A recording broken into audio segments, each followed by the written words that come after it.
오늘의 본문 말씀은 사무엘상 3장의 말씀입니다. 구약성경 411페이지에 있습니다.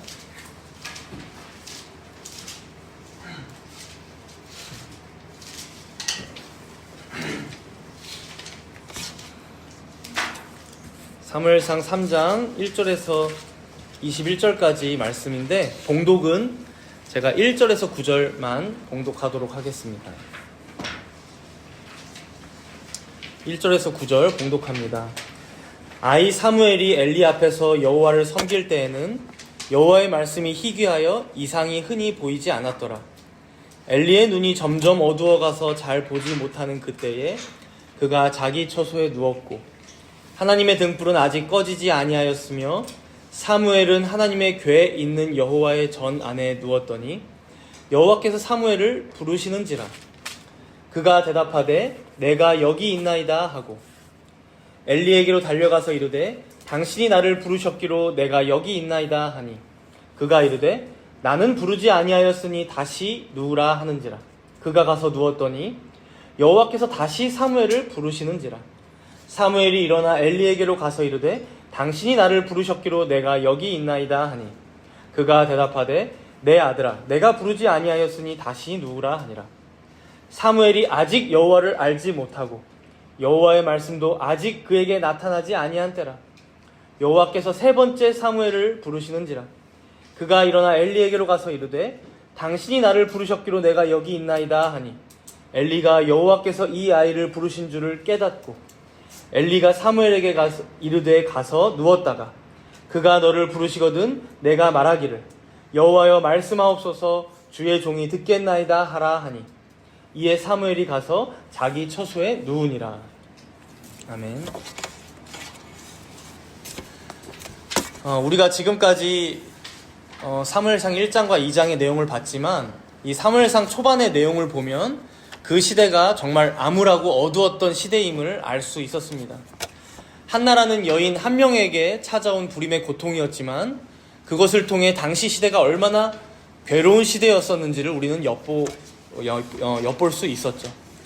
대사장이었던 엘리는 영적으로 그 눈이 가리워져 있었고 그 아들들인 홈니와 비느하스마저 하나님의 성막에서 버젓이 제사법을 어기고 도덕적이고 성적인 죄를 저지르고 그 어딜 봐도 하나님의 백성다운 거룩함이나 하나님의 영광이 그 이스라엘을 통해서 보이지 않던 시대가 바로 당시의 시대였음을 알 수 있었습니다. 그래서 오늘 본문은 이렇게 설명하며 시작하는데요. 우리 함께 본문 1절을 한번 읽어볼까요? 사무엘상 3장 1절입니다. 아이 사무엘이 엘리 앞에서 여호와를 섬길 때에는 여호와의 말씀이 희귀하여 이상이 흔히 보이지 않았더라. 그나마 하나님께서 한나를 통해 사무엘을 낳게 하시고 우리가 지난주 2장에서 봤지만 사무엘이 자라고 있는 중인데도 불구하고 여전히 이 시대에 대해 뭐라고 말씀합니까? 아이 사무엘이 엘리 앞에서 여호와를 섬길 때인데 여호와의 말씀이 희귀하여 이상이 흔히 보이지 않았더라. 여러분, 우리가 지금 살아가고 있는 이 시대가 신약의 시대죠. 신약의 시대의 백성들은 하나님의 말씀을 어떻게 압니까? 기록된 대로 알 수 있죠. 기록된 대로. 여기 이렇게 기록된 이 성경을 통해서 하나님께서 우리에게 무슨 말씀을 주시는가 하고 경청하고 순종합니다. 그렇다면 구약의 시대는 어떠했을까요? 히브리서 1장 1절에 보면 옛적의 선지자들을 통하여 여러 부분과 여러 모양으로 우리 조상들에게 말씀하셨다라고 히브리서 1장 1절에서 말씀합니다. 여러 부분과 여러 모양, 즉 때로는 현현, 하나님께서 나타나시는 거죠. 그냥 나타나셔서 말씀하시고 때로는 귀에 들려오는 음성으로, 때로는 환상 가운데, 때로는 요셉과 같은 경우에는 꿈을 통해서, 그리고 다니엘에게는 어떤 지혜를 주심으로, 영감을 주심으로 이렇게 아주 여러 부분과 여러 모양으로 말씀하셨던 때가 바로 구약시대였다라고 설명하는 거예요. 이런 배경에서 오늘 본문 1절을 보면 지금 바로 그런 여러 부분, 여러 모양이 없었던 시대였다라고 말씀하는 거예요. 여호와의 말씀이 희귀하다. 즉 선지자들에게 무슨 말씀을 주시지 않더라는 거예요. 이상이 흔히 보이지 않았더라. 이상은 여러분 환상 같은 겁니다. 환상이나 꿈으로도 말씀을 하지 않으시더라라는 거예요. 기적이나 이적도 없더라라는 것이죠. 그러니 여러분 얼마나 답답합니까? 그래서 우리는 이런 시대를 뭐라고 부르냐면 어둠의 시대, 암흑의 시대라고 부릅니다. 어둠의 시대, 암흑의 시대. 우리가 여기서 바르게 정립해야 할 개념이 있습니다. 우리는 우리의 육신이 배불리 먹고 등 따시게 잠들 수 있고 가지고 싶은 거 다 가지고 그리고 그렇게 편하게 살면 이 시대가 풍족한 시대다, 부유한 시대다, 성공과 번영의 시대다, 유토피아와 가깝다라고 생각할 수 있습니다. 그러나 성경은 결코 그렇게 말씀하지 않으십니다. 아모스서 8장 11절에서 13절 말씀에도 보면 하나님께서 이 땅 가운데 기근을 보내시는데, 잘 들어보십시오 여러분, 양식이 없어 주림이 아니라, 물이 없어 가람이 아니라, 그러니까 먹지 못해서 마시지 못해서 기근이 아니라 뭐가 기근이다? 여호와의 말씀을 듣지 못함이 기갈이라. 사람이 이 바다에서 저 바다까지 비틀거리며 말씀을 들으려고 구해도 듣지 못하는 것이 바로 기근이고 기갈이라는 것이죠. 그러니 여러분, 사실 우리가 지금 살펴보는 이 사무엘상 초반에도 이스라엘 백성들이 먹을 게 없어서 굶주렸다는 말은 나오지 않아요. 그렇죠? 오히려 엘리 대제사장이 나중에 죽을 때 보면요, 그 몸이 너무 비대해져서 죽었다라는 말씀이 나옵니다. 너무 비대해져서. 너무 잘 먹었다는 얘기입니다. 그리고 지난주에 홈리와 비느하스도 어때요? 재물을 이스라엘 백성들이 가지고 나오면 자기가 제일 먼저 가져가서 먹는 거예요. 빼앗아가고. 그런 범죄를 저지를 만한 시대였다는 거예요. 먹는 건 부족함이 없는 시대입니다. 그렇기 때문에 여러분, 이런 성경의 기준 앞에서 과연 우리가 지금 살아가고 있는 이 시대가 정말 부유한 시대인지 우리는 생각해 봐야 한다는 것입니다. 사실 인류 역사상 전 지구적으로 이만큼이나 잘 먹고 잘 살던 시대는 없었습니다. 이 정도로 사람의 인권이 보장되고 자유와 평등을 보장받고 이런 시대는 없었습니다, 여러분. 그러나 성경은 그것을 기준으로 이 시대를 평가하지 않으신다는 거예요. 우리 배는 안 부른 날이 없고, 여러분, 국민 모두의 목표가 뭐예요? 다이어트잖아요. 먹고 싶은 거, 갖고 싶은 거, 가고 싶은 곳 다 먹고 가지고 가고 할 수 있는 시대가 지금 시대일지는 몰라도 이 시대야말로 과연 하나님 앞에 기근의 시대는 아닌지 어둠의 시대는 아닌지 우리는 잘 생각해 봐야 한다는 것입니다. 더해서 이런 시대를 살아가는 우리 개개인은 어떠한지도 되돌아봐야 합니다. 오늘 본문 2절을 보면 엘리에 대해서 이렇게 설명합니다. 2절 함께 읽겠습니다. 엘리의 눈이 점점 어두워가서 잘 보지 못하는 그때에 그가 자기 처소에 누웠고. 사람이 나이가 들면 눈이 침침해지죠. 나이 40이 넘어가면 노안도 다가온다고 합니다. 저도 약간씩 떨고 있는데 여기 2절의 표현은 물론 엘리의 이런 육체적인 그냥 눈이 침침해졌다, 그래서 그가 인생의 말년을 보내고 있다, 물론 이런 의미도 담겨 있겠지만 우리가 앞에서 봤듯이 1절에서 봤듯이 여호와의 말씀이 희귀하여 이상이 흔히 보이지 않았더라. 즉 하나님의 말씀이 희귀하기도 하지만 2절에 보니까 어때요? 개개인의 상태 또한 어떻다는 거예요? 영적으로 눈이 가려워져 있다는 거예요. 온 이스라엘을 대표하는 대제사장의 상태가 이러하니 일반 백성들은 여러분 어떻겠습니까? 양식이 없어 주림이 아니라, 물이 없어 가람이 아니라, 하나님의 말씀이 없어서 기근이고, 심지어 하나님의 말씀이 임할 때에조차 그것을 들을 자가 없다는 거예요. 들을 귀가 없다는 거예요. 여러분, 예수님께서 바리새인들을 향해 뭐라 그러셨습니까? 들을 귀가 있는 자들은 들을지어다. 들을 귀가 없는 거예요. 이런 실상을 우리는 이미 앞에서 보기도 했죠. 엘리의 두 아들이 버젓이 성막에서 범죄를 저질러도 아무도 그걸 제지하지 못합니다. 하나님께서 명령하신 제사법을 몰라서도 아니고 하나님의 말씀을 몰라서가 아니에요. 지식의 문제를 뛰어넘는 얘기입니다. 아는데 그것을 순종하는 자가 없고 그런 불순종을 치리할 기구조차 다 망가졌다는 얘기입니다. 그걸 다스리고 관리해야 할 이 엘리부터 눈이 어두워졌으니 그 시대가 암흑의 시대다, 어둠의 시대라는 것이죠. 그래서 같은 이치로 여러분, 중세 천년의 시기를 우리는 단순히 암흑기라고 얘기하지만, 여러분 중세 천년을 우리가 공부하다 보면 그 시대가 못 먹어서 암흑기가 아닙니다. 못 살아서 암흑기가 아니에요. 서유럽의 도시들은 다 그 시기 때 번영하고 커졌습니다, 여러분. 도시국가를 다 이뤘어요. 먹고 살기 어려워서가 아니라 하나님의 말씀이 무시되는 시대였기 때문에. 사람의 전통만이 남고 교황과 황제의 권력 투쟁만 남은 시기이기 때문에 우리는 그 중세 천년을 암흑기라고 하는 것입니다. 그렇다면 여러분, 이러한 시기에 우리가 할 수 있는 건 무엇이 있을까요? 본문 3절에서 그 힌트를 얻을 수 있는데요. 우리 3절을 함께 읽도록 하겠습니다. 하나님의 등불은 아직 꺼지지 아니하였으며 사무엘은 하나님의 궤에 있는 여호와의 전 안에 누웠더니. 칠흑같이 어두운 시대이지만 하나님의 등불은 아직 꺼지지 않았다라고 말씀해요.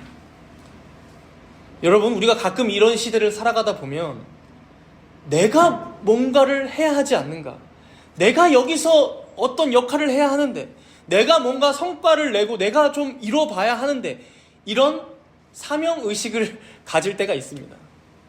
그러나 여러분, 3절을 잘 보세요. 주도권은 나에게 있지 않습니다. 주도권은 우리 쪽에 있지 않습니다. 하나님께서 그 마지막 희망의 불을 꺼트리신다면 그건 꺼지는 거예요. 그가 꺼트리시지 않고 다시 타오르게 하신다면 다시 타오르는 것입니다.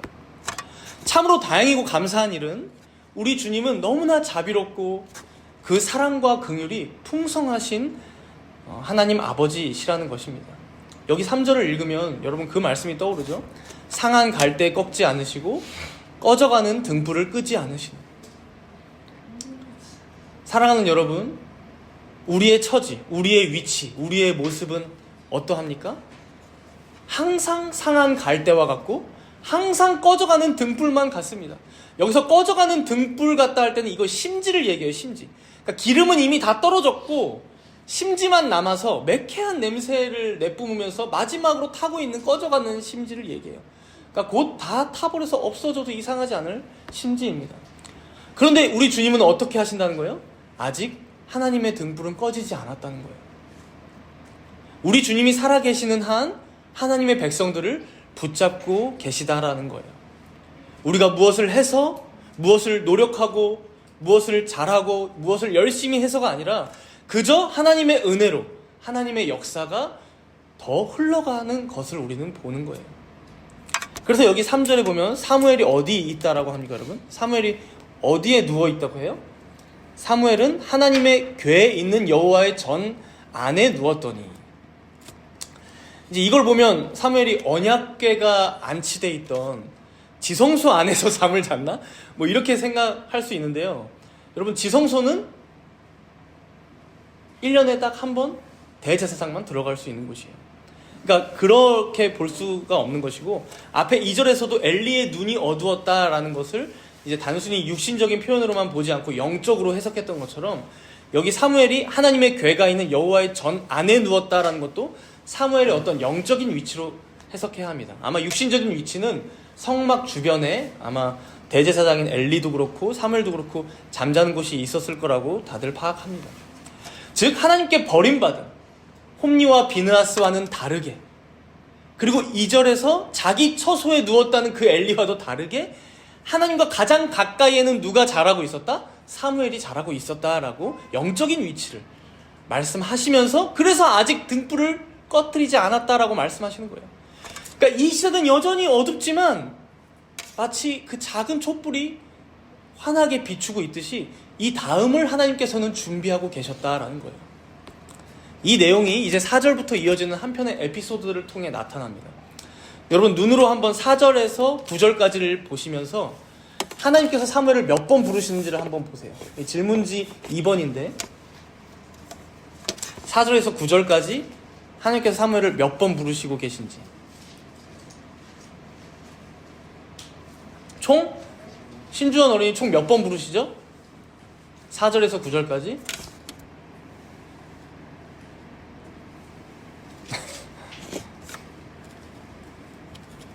네, 4절에 보면 먼저 여호와께서 사무엘을 부르시는지라. 근데 사무엘은 누가 불렀다고 생각해요? 엘리 제사장이 부른 줄 알고 5절에 보면 엘리에게로 가서 당신이 나를 부르셨나요? 제가 여기 있습니다. 근데 엘리가 부른 게 아니니까, 내가 부른 거 아니니까 다시 가서 자. 이걸 지금 총 몇 번 하냐면 3번 하고 있어요. 3번. 그래서 6절에도 보면 여호와께서 다시 사무엘을 부르시는지라. 그렇죠? 사무엘은 또 엘리에게로 가고 엘리는 또 아니라 하고 8절에서 보니까 정확히 알려주네요. 여호와께서 세 번째 사무엘을 부르시는지라. 또 엘리에게로 가고 엘리는 아니라 하고. 여러분, 우리가 방금도 봤지만 여호와의 궤와 가장 가까이 있는 사람, 그러니까 영적으로 그나마 눈이 뜨이고 하나님의 말씀을 들을 만한 귀가 열려서 준비된 사람 누구예요? 사무엘 한 명이에요. 근데 그런 사무엘마저 어떻습니까? 오늘 본문에 하나님의 부르심을 알아듣지를 못하고 있어요. 이걸 본문 7절에 이렇게 말씀합니다. 우리 함께 7절을 읽어볼까요? 3장 7절 읽습니다. 사무엘이 아직 여호와를 알지 못하고 여호와의 말씀도 아직 그에게 나타나지 아니한대라. 여러분, 우리가 얼마나 연약하고 나약한 상한 갈대 그리고 꺼져가는 등불과 같은지 보십시오. 가장 낫다고 평가되는 사무엘마저 아직은 여호와를 알지 못했다라는 거예요. 아직은. 그러니까 이런 걸 경험해 본 적이 없는 거예요. 하나님께서 부르시는 음성을 들어본 적이 없는 거예요. 여러분. 지금 그나마 하나님께서 꺼져가는 등불을 끄지 않으시고 은혜를 베푸시고자 사무엘을 애타게 3번이나 부르시고 계신데 어떻습니까? 우리가 알아들을 만한 수준조차 안 되는 걸 보여주신 거예요. 그나마 들을 만한 사람조차도 그 수준이 아직 미천하다라는 것이죠. 사랑하는 성도 여러분, 우리가 이 내용을 통해 알 수 있는 게 무엇일까요?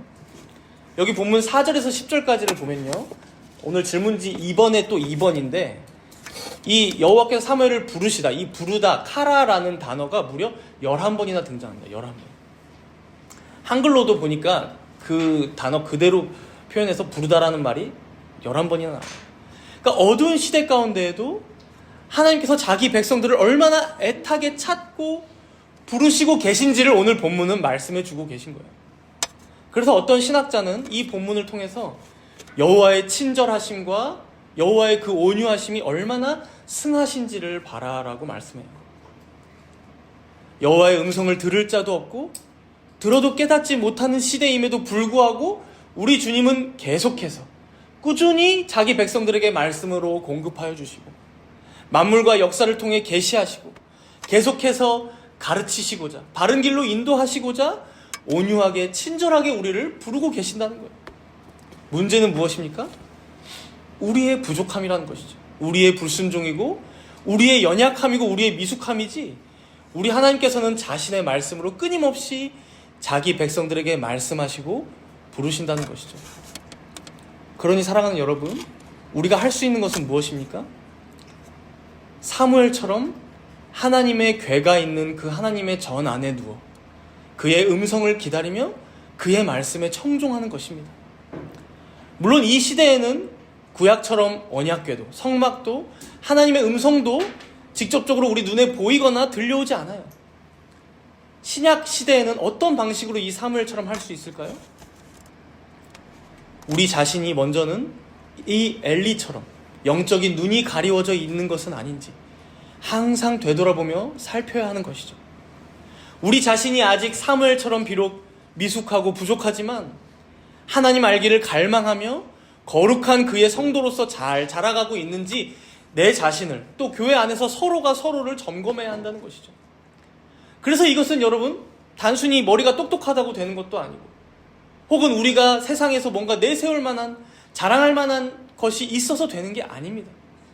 하나님 앞에서 오히려 가난하고 애통하는 심령으로 이 어두운 시대 가운데 주님께서 한 말씀이라도 우리 생에 허락하시길, 주일 예배를 통해 주의 거룩한 교회를 통해 주님의 뜻을 이뤄가시길 간절한 마음으로 기다리며 열망해야 한다는 것이죠.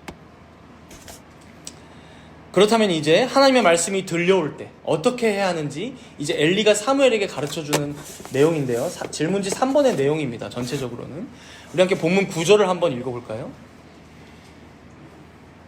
9절 함께 읽겠습니다. 엘리가 사무엘에게 이르되 가서 누웠다가 그가 너를 부르시거든 내가 말하기를 여호와여 말씀하옵소서 주의 종이 듣겠나이다 하라 하니 이에 사무엘이 가서 자기 처소에 누우니라. 세 번째 사무엘이 엘리를 찾아오니까 그때서야 엘리가 이제 깨닫는 거예요. 그러니까 엘리가 사실 만약에 2절에서처럼 영적으로 둔감하거나 영적인 눈이 가리워 있지 않다면 아마 사무엘이 처음 왔을 때 알았을 수도 있어요. 그런데 그렇지 못하다 보니까 3번이나 와야 깨닫는 거죠. 아, 하나님께서 지금 사무엘을 부르고 계시는구나. 그래서 알려주는 거예요. 가서 누워있다가 그가 다시 너를 부르시거든 여호와여 말씀하옵소서 주의 종이 듣겠나이다 라고 너가 대답해라. 그리고 10절에 이어서 보니까 여호와께서 이제 네 번째 그래서 사무엘을 부르시죠. 뭐라고 불러요? 사무엘아 사무엘아. 두 번씩이나 그 이름을 부르시면서 이제 마지막으로 애타게 부르시는 모습을 보여주죠. 그래서 사무엘이 엘리가 말해준 대로 대답합니다. 뭐라고 대답할까요? 여호와여 말씀하옵소서 주의 종이 듣겠나이다. 여기서 우리가 먼저 생각해 볼 것은요, 여러분 우리가 엘리를 무시해 왔지만 사실 엘리의 이 경험, 이 짬밥을 무시할 수가 없다는 거예요. 분명히 엘리는 지금까지 하나님의 말씀을 들어왔던 제사장이었고 사사였고 선지자로서 온 이스라엘 백성들 가운데 그 역할을 감당하고 있던 자였습니다. 그러나 이제 이 엘리가 알게 된 거죠. 아, 하나님의 말씀이 희귀해지고 이상도 보이지 않더니 이제 나의 때는 끝나는구나. 이제 내 때는 저물어가고 다음 사무엘에게 이 대가 이어지고 있구나 라고 그러면서 가르쳐 준 게 너 이렇게 대답해. 여호와여 말씀하옵소서 주의 종이 듣겠나이다. 그 대답을 하고 그 자세로 하나님의 말씀을 너 들어야 돼 라고 사무엘에게 알려준 것이죠. 여러분, 우리는 하나님의 말씀을 어떻게 듣고 어떻게 읽고 어떻게 배우며 살아가고 있습니까? 우리가 웨스트민스터 소요리문답, 대요리문답에서도 배운 내용 중에 하나가 성경이 하나님의 말씀이라는 굳은 신념을 가지고 그 믿음을 가지고 읽고 듣고 배워야 한다고 알려줘요. 성경이 하나님의 말씀이라는 굳은 신념, 믿음을 가지고 읽고 듣고 배워야 한다는 거예요. 이게 왜 중요합니까? 여러분 요즘 우리 교우들 지금도 아파서 못 나온 교우들도 곳곳에 보이고, 그죠? 그리고 입원해 있는 우리 이준이도 있고, 그죠? 신주원 어린이는 계속 열이 오르고, 그죠? 여러분 이렇게 아프면 어디 갑니까? 병원에 가죠. 그래서 의사에게 진료 받습니다. 그러면 여러분 환자들이 어떻게 합니까? 의사가 감기 나아야 되니까 약 처방해준 거 꼬박꼬박 먹고, 찬물 마시면 안 되고 따뜻한 물로 마시고, 그리고 몸 따뜻하게 하고 편안하게 쉬고 하면 대부분 다 그 말을 어떻게 해요? 경청하고 순종하죠. 삶에서 행동의 실천으로 옮기죠. 왜요? 나아야 되니까. 그럼 우리가 생각해 봅시다. 그에 비해서 우리는 얼마나 이 성경, 이 하나님의 말씀에 경청하고 이 말씀을 마음에 새기며 실천하며 살아갑니까? 매주 주일날 듣는 설교 말씀을 여러분 의사의 말 정도로만 우리가 간직해도, 그죠? 역사가 일어날 텐데. 솔직히 우리는 집에 돌아가는 길에 다 많이 까먹어요. 솔직히, 그죠? 사랑하는 여러분, 이 말씀은 외적인 은혜의 방편입니다. 외적인 은혜의 방편. 하나님께서 우리에게 은혜를 베푸시는 어쩌면 거의 유일한 통로가 바로 이 성경, 이 하나님의 말씀이에요. 말씀을 통해서 성령께서 역사하셔서 은혜를 베푸시는 거예요. 그렇다면 우리는 이 말씀을 얼마나 소중히 여기며 얼마나 귀하게 여기며 그렇게 지내고 있느냐 하는 것이죠. 과연 우리 삶에 얼마나 오늘 엘리 제사장이 알려주는 이 대답, 여호와여 말씀하시옵소서 주의 종이 듣겠나이다, 이 태도로 우리가 하루하루를 살아가냐 하는 것이죠. 이건 비단 설교뿐만이 아니라 우리 교회가 그래서 여러분 이런 걸 돕고자 매일 읽고자 했잖아요. 그렇죠? 하이델베르크 매일 묵상지, 혹은 교리공부 모임 참여하시는 분들 공부를 통해서도 우리가 배우고 듣고 알게 된 이 하나님의 말씀을 얼마나 귀하게 여기며 삶의 행동으로 옮기고자 순종하느냐, 애쓰느냐, 이 태도가 우리에게 과연 있느냐 하는 것이죠. 만약 이러한 태도가 우리에게 결여되어 있다면 우리는 오늘 엘리의 말씀을 통해서라도 각성하고 배워야 한다는 거죠. 엘리에게 배워야 한다는 거예요. 오히려 여호와여 말씀하시옵소서 주의 종이 듣겠나이다. 여러분 각자가 이 말씀 앞에서 어떤 자세와 어떤 태도로 살아가고 있는지를 되돌아보시기 바랍니다. 여러분 하나님께서는 우리와 같은 사람이 아니십니다. 의사와 같은 분도 아니세요. 여러분 그분은 창조주이시고 우리는 피조물입니다. 그분은 다스리시는 분이시며 우리는 그 다스림 안에 그저 존재하고 살아가는 자들입니다. 그렇다면 창조주이신 그분의 말씀을 경청하는 것, 주권자이신 그 말씀의 다스림 가운데 살아가는 것은 여러분 피조물의 마땅한 도리가 아닐까요? 그런데 그분께 우리의 삶을 의탁드리지도 않고 그의 말씀을 들으려 하지도 않으면서 당장 내 눈앞에 놓인 문제나 어려움들은 염려하고 고민하며 한숨만 쉬면서 산다. 여러분 이건 뭔가 순서가 거꾸로 된 거죠. 우리의 미래도 우리의 건강도 진로도 가정도 내 인생도 다 그분 손안에 있음을 믿는다면 그분의 말씀을 온전히 청종하며 말씀하옵소서 내가 지금 듣겠나이다 이 태도로 매일을 살아가야 한다는 것입니다. 본문 11절에서 14절을 보시면요, 3장 11절 14절을 보시면 하나님께서 사무엘을 찾아와서 결국 하신 말씀은 사실 달콤한 말씀은 아니었어요. 역사의 주관자이신 하나님께서 이제 한 시대를 끝내겠다는 심판의 말씀을 하고 계신 거예요. 우리가 지난주에 봤지만 엘리에게 누가 찾아왔습니까? 하나님께서 누굴 보내셔요? 하나님의 사람이라는 어떤 이를 보내시죠. 이름은 나오지 않지만. 그래서 그를 통해서 예언하시잖아요. 너희 가문, 너희 집안 더 이상 내가 쓰지 않겠다. 너희 대 끊기게 하겠다. 그 예언대로 이루시겠다라는 말씀을 사무엘에게 다시 한번 말씀하세요. 엘리의 시대를 끝내겠다라는 것이죠. 그렇다 보니 여러분 이 아직 아이 사무엘이잖아요. 이 어린 사무엘이 15절에 보면 이 하나님의 말씀을 듣고 벌벌 떨어요. 엘리 제사장에게 이 말을 전하기가 당연히 꺼려지죠. 근데 그래도 엘리가 너 얘기 안 하면 거의 저주하듯이 협박해서 드러내는데 18절에 보면 이 엘리가 하나님의 이러한 심판의 말씀을 듣고 어떻게 반응하는지가 나옵니다. 우리 본문 18절을 함께 읽어보겠습니다. 사무엘이 그것을 그에게 자세히 말하고 조금도 숨기지 아니하니 그가 이르되 이는 여호와시니 선하신 대로 하실 것이니라 하니라. 이는 여호와시니 선하신 대로 하실 것이니라. 여러분 우리는 계속해서 엘리에 대해서 비판을 많이 해왔지만 한나가 기도하는 거 보면서 술 취했냐 말하고 자기 자식 2명 제대로 관리 못해서 성막에서까지 범죄하게 하고 오늘만 봐도 영적인 눈이 다 가려워져 있고 그런데 지금 그런 엘리가 하나님께서 자신에게 자기 가문에게 내리시는 심판의 말씀을 듣자 어떻게 대답하는지 어떤 태도를 취하는가를 보십시오. 이는 여호와시니 선하신 대로 하실 것이니라.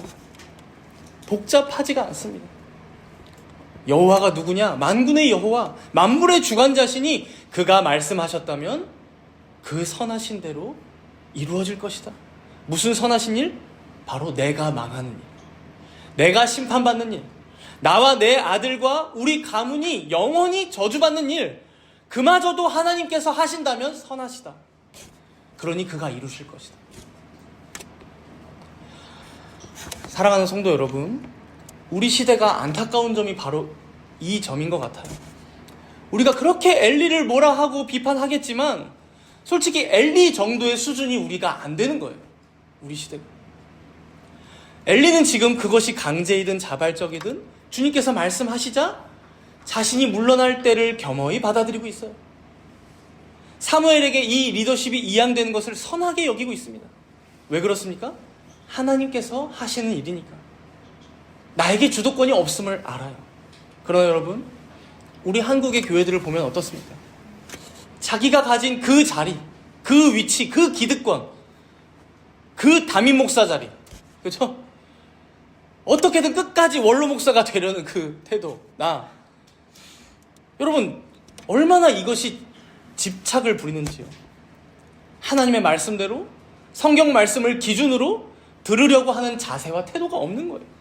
그저 내 욕심대로 내가 내 인생을 계획해왔던 대로 되지 않으면 그것으로 추태를 부리고 땡깡을 부리는 일들이 얼마나 이 시대에도 많은지 모릅니다. 사랑하는 성도 여러분, 이런 의미에서 사실 우리가 사무엘상에 등장하는 엘리나 홈리나 비느하스 욕할 것이 없습니다. 우리부터 우리가 잘해야 하는 것입니다. 내 욕심 따라 사역하고 내 계획 따라 내 인생 내가 잘 설계해보려고 하는 것이 아니라 오직 주의 말씀만이 내 삶의 등이요 내 길의 빛이 되심을 인정하고 순종함으로 그 말씀을 따르는 자들이 되어야 한다는 것입니다. 그래서 그 말씀이 언제고 나의 종말을 구할 때 우리는 물러날 줄도 알아야 하는 것이죠. 그것이 어떤 자리이든 여러분들 다 각자의 자리가 있을 거예요. 우리가 아직 나이도 많지 않고 자라나는 세대라서 아직은 이런 걸 쉽게 얘기할 수 있을지 몰라요.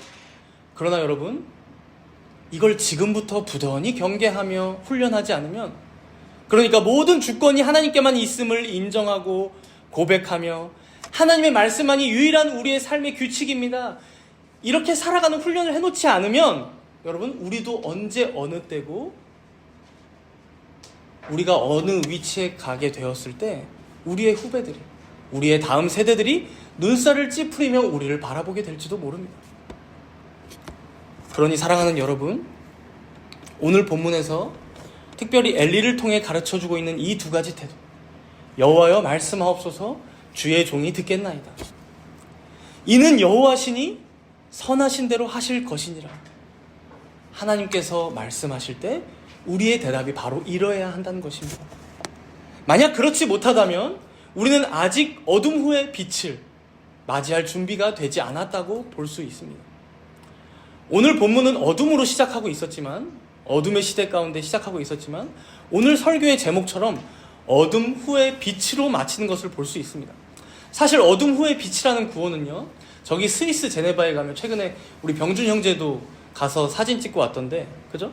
파렐, 칼뱅, 베자, 존녹스 이렇게 4명의 큰 동상이 세워져 있는 그 양쪽으로 라틴어로 어둠 후의 빛이라고 써 있어요. 어둠 후의 빛. 네. 그래서 이제 스위스 제네바에서 타올랐던 그 종교 개혁의 불길을 어둠 후의 빛처럼 활활 타올랐다, 그래서 만든 구호예요. 오늘 본문의 시대도 어쩌면 이보다 더 어두울 수 있을까? 온 이스라엘 가운데 하나님의 말씀이 희귀하고 그 이상이 보이지 않던 때였어요.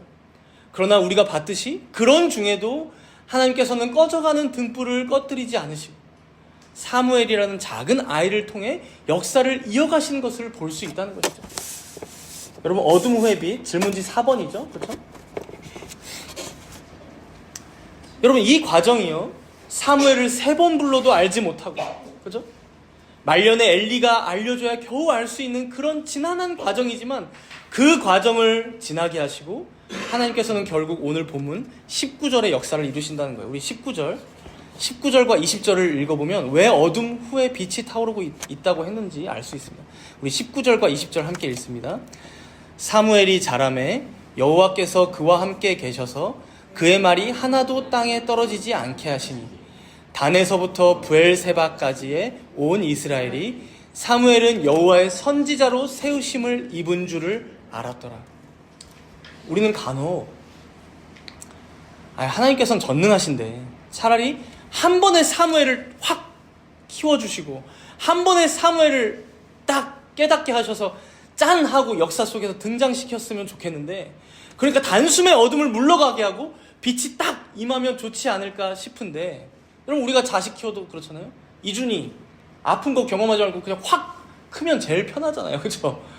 열 나고 이런 거 없이 그냥 확 크면 좋은데, 여러분, 우리가 많은 경우에 봤지만 하나님의 일하심은 절대 그런 질서가 없는 방식으로 일하지 않으신다는 거예요.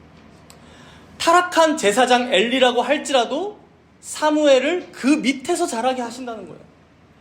어두운 시절이었지만 그 어두운 시절을 그대로 몸속 경험하며 자라게 하신다는 거예요.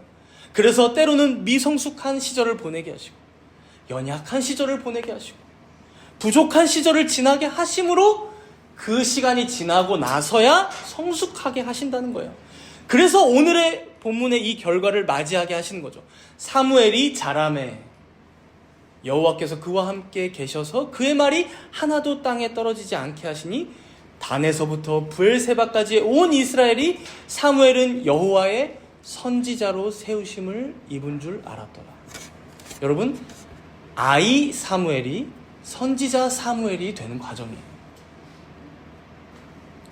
이렇게 오랜 시간과 여러 과정 가운데 성숙하게 하심으로 더 이상 이제 아이가 아닌 선지자로, 하나님의 말씀이 희귀하던 그 시대 가운데 하나님의 말씀을 대언하는 자로 세우셨다.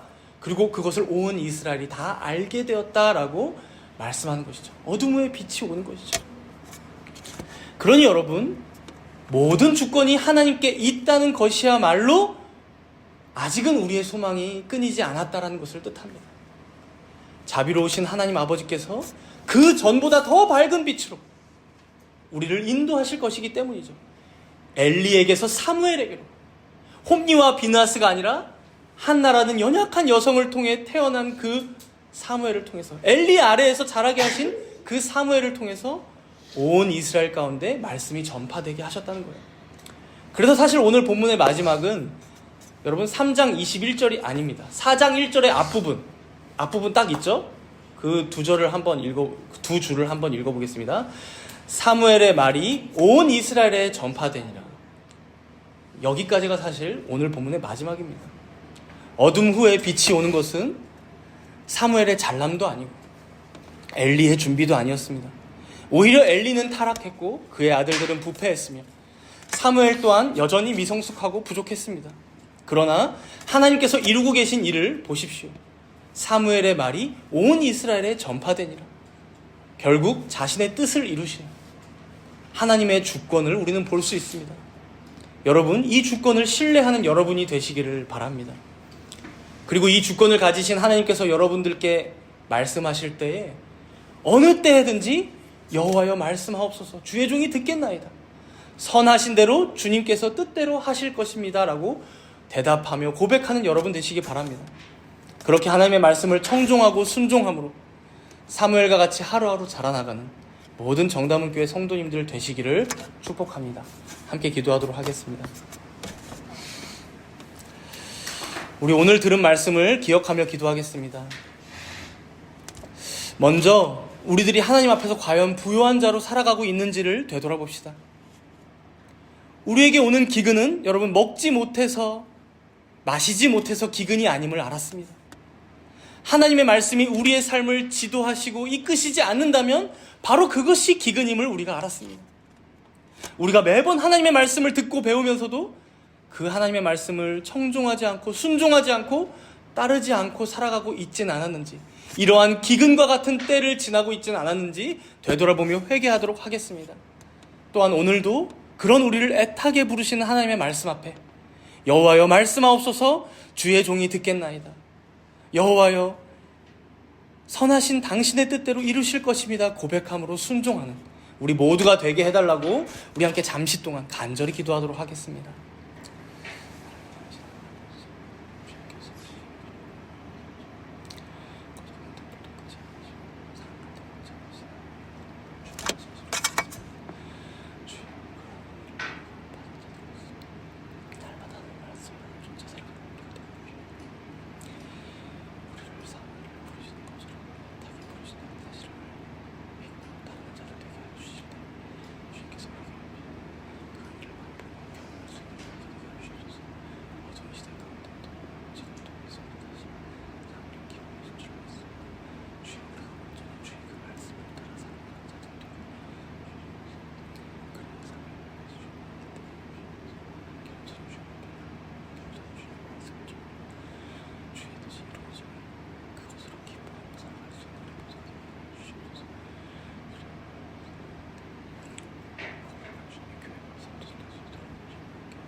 사랑과 인자가 풍성하신 하나님 아버지, 가장 깊은 어둠 속에서도 당신께서는 하나님의 백성들을 향한 그 등불을 꺼뜨리지 않으시고 지금도 크신 은총을 베푸시사 교회와 세상의 역사를 이끌어 가시며 주관하고 계신 줄을 믿습니다. 이 흑암과 같은 시대 속에서도 하나님의 말씀은 가장 밝히 빛나고 있으며 또한 이 어둠이 차차 물러가고 주의 영광의 광명한 빛이 비춰오게 하실 분도 우리 주님이신 줄을 우리가 믿고 고백합니다. 하오니 주님, 우리가 우리 힘으로 무엇인가를 해보고자 애쓰기보다, 물론 그것도 필요하겠지만 가장 우선적으로는 우리 하나님의 말씀을 듣고 배우고 청종하며 순종하며 살아가는 자들이 되게 하여 주시옵소서. 그 말씀이 우리의 삶을 주관하시고 인도하시게끔 내어드리고 의탁하며 온전히 신뢰함으로 살아가는 자들 모두가 되게 하여 주시옵소서. 그리하여 여기 모인 우리들 모두가 오늘 본문의 사무엘처럼 여전히 어리고 연약하고 부족할지 모르지만 결국엔 그런 사무엘을 통하여 주의 말씀과 그 영광을 드러내신다는 진실 앞에 우리가 낙심치 않고 끝까지 오직 주님만을 의지하며 겸손하게 우리의 생을 감당하며 살아가는 모든 주의 백성들 되게 하여 주시옵소서. 이 모든 말씀 감사드리며 우리 주 예수 그리스도의 이름으로 기도드리옵나이다. 아멘.